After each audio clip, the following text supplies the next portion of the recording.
देखो, आप कहे थे भैया आपको भूगोल एकदम जीरो लेवल से पढ़ना है, ये पूरा का पूरा क्या है, जीरो लेवल है।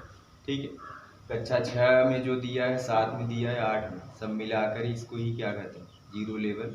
अब इससे नीचे नहीं। ठीक है, अगर आप लोग कह दिए कि भैया जीरो लेवल से पढ़ना है तो इसका मतलब ये है कि जीरो का मतलब हुआ कक्षा 6, 5, 4 इस सब का मिलाकर जो है, तो उसको हम कहते हैं क्या, जीरो लेवल।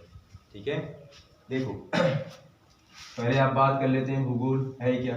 ठीक है, ये देखो जियोग्राफिया से मिलकर बना है।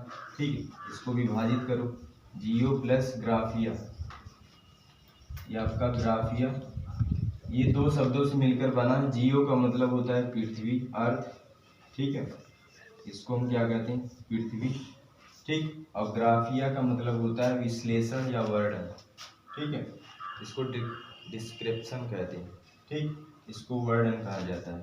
ठीक, इसका मतलब क्या हुआ, पृथ्वी का पूरा भूभाग का वर्णन या विश्लेषण जिस के अंतर्गत होता है उसको हम क्या कहते हैं, भूगोल। ठीक है, पृथ्वी का विश्लेषण और संश्लेषण, ठीक है, जिसके अंतर्गत किया जाता है उसको हम क्या कहते हैं, भूगोल।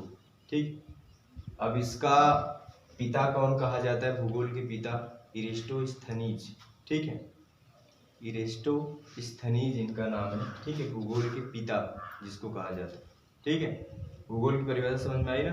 ठीक, पृथ्वी का अध्ययन, ठीक है, जिस श्रेणी में किया जाता है, पूरी पृथ्वी का अध्ययन जिस श्रेणी में किया जाता है या जिस शाखा में किया जाता है उसको हम क्या कहते हैं, भूगोल कहते हैं। ठीक है, ये एकदम छोटा परिभाषा है। पूरा पृथ्वी का अध्ययन जिस श्रेणी में हम लोग कर लेंगे उसी को हम क्या कहेंगे, भूगोल। ठीक है, अब सुनो ध्यान से, अब आपको सबसे जीरो लेवल का पढ़ना है तो आप पृथ्वी पे खड़े हो जाओ। ठीक है, पृथ्वी पर एकदम बढ़िया से खड़े हो जाओ। इसके बाद अब ऊपर की दिशा में देखो, जो जो दिखाई देगा पहले उसको आप पढ़ेंगे। ठीक है, क्लियर है पढ़ने का तरीका। पृथ्वी के बाहर आप खड़े हो जाओ और आपको आसमान की तरफ देखो, आकाश की तरफ, जो जो पिंड दिखा रहा है, क्या क्या देख सकते हो, क्या क्या नहीं देख सकते हो, सबके बारे में आप पढ़ेंगे। ठीक है, क्लियर हुआ। अब वही आप स्टार्ट करते हैं।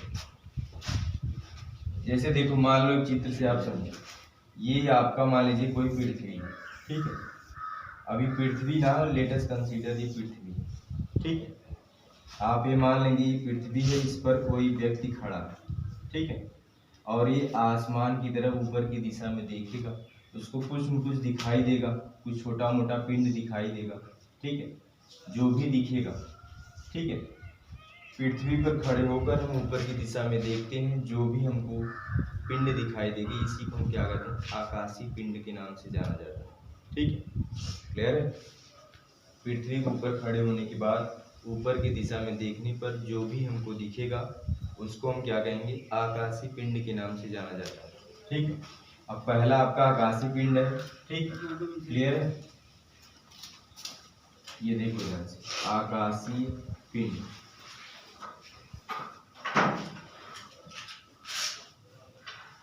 इतना मैटर आया समझ में ना।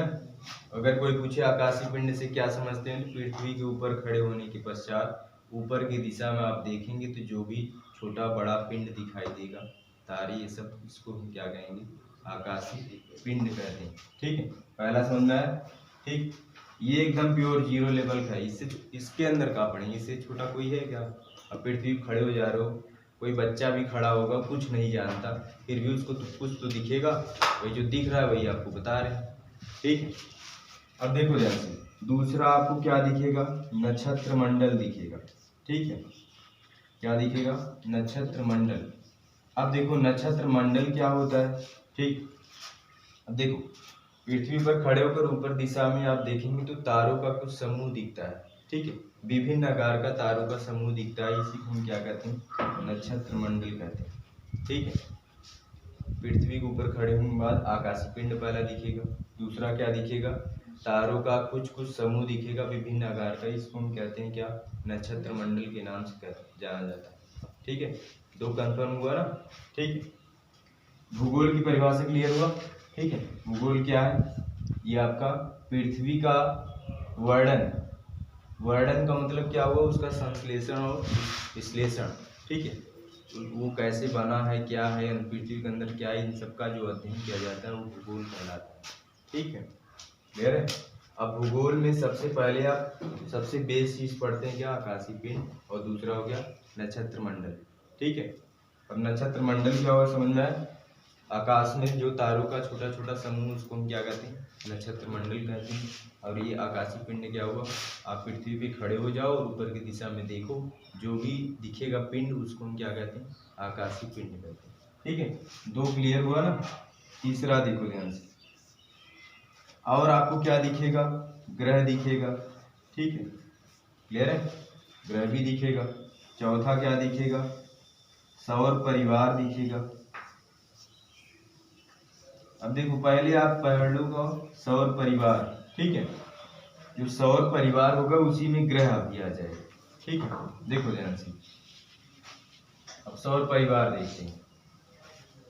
देखो सौर परिवार जो होगा, इसकी अगर परिभाषा पूछी जाए, ठीक है, अगर कोई पूछ लिया सौर परिवार की परिभाषा लिखो, कहीं भी मिल जाए पेपर वगैरह में, सौर परिवार क्या होता है, ठीक है, इसको क्या बताएंगे।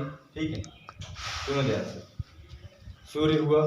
ठीक है, सूर्य के बारे में आपको बाद में पढ़ाएंगे, सूर्य काफी लेंदी है। ठीक है, पहले आप सौर परिवार देखिए। ठीक है, सूर्य हुआ, सूर्य के चारों तरफ जो आकाशीय पिंड चक्कर लगा रहे, ठीक है, उन सभी को लेकर सूर्य और उसके चारों तरफ जो आकाशीय पिंड चक्कर लगा रहे हैं उनको मिलाकर सबको हम क्या कहते हैं, सौर परिवार। ठीक है, अब देखो क्या क्या चक्कर लगाते हैं। देखो मान लीजिए कोई सूर्य है, ठीक है, सूर्य हमारा हुआ।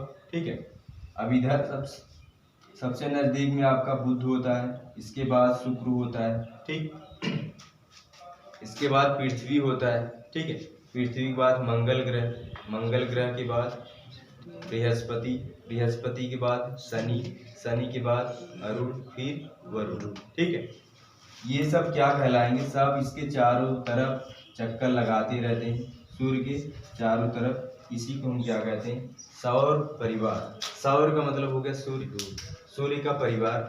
जैसे हम लोगों का परिवार है, कोई कहा कि हमारा परिवार मतलब माता पिता है, उसका परिवार मतलब उसका जो पुत्र है, ठीक है, पुत्री है, पुत्र है, माता पिता है, ये सब उन्हीं का परिवार है ना।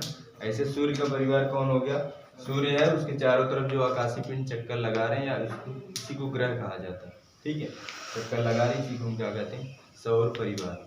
ठीक है, स्पष्ट है ना। देखो आपको आना चाहिए समझ में, ठीक, आ रहा है ना।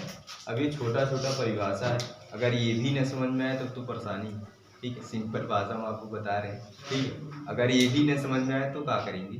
ठीक, थोड़ा सा अपने दिमाग को फ्रेश करो भैया, अगर नहीं आ रहा है समझ में तब। और ये सब तो छोटा है, कक्षा 6 वालों को पढ़ाया जाता है।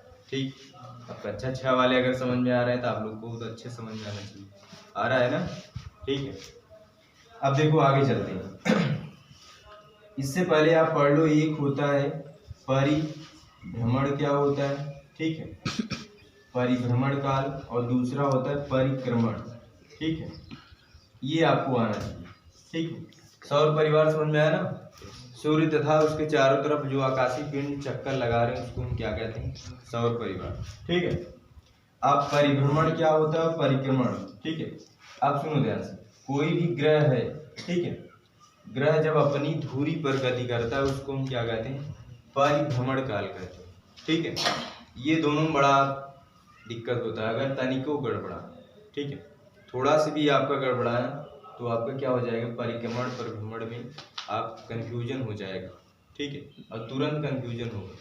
परिभ्रमण क्या होता है, ठीक है, ग्रह जब अपनी धुरी पर गति करते हैं, ठीक है, जैसे कोई ग्रह होगा ये अपने धुरी पर ऐसे घूम रहा है, ठीक है, इसको हम क्या कहते हैं, परिभ्रमण काल कहते हैं। ठीक है, और परिक्रमण काल क्या होता है, कोई भी ग्रह किसी दूसरे बड़े पिंड के चारों तरफ गति कर रहा है, ऐसी गति को हम क्या कहते हैं, परिक्रमण काल कहते हैं।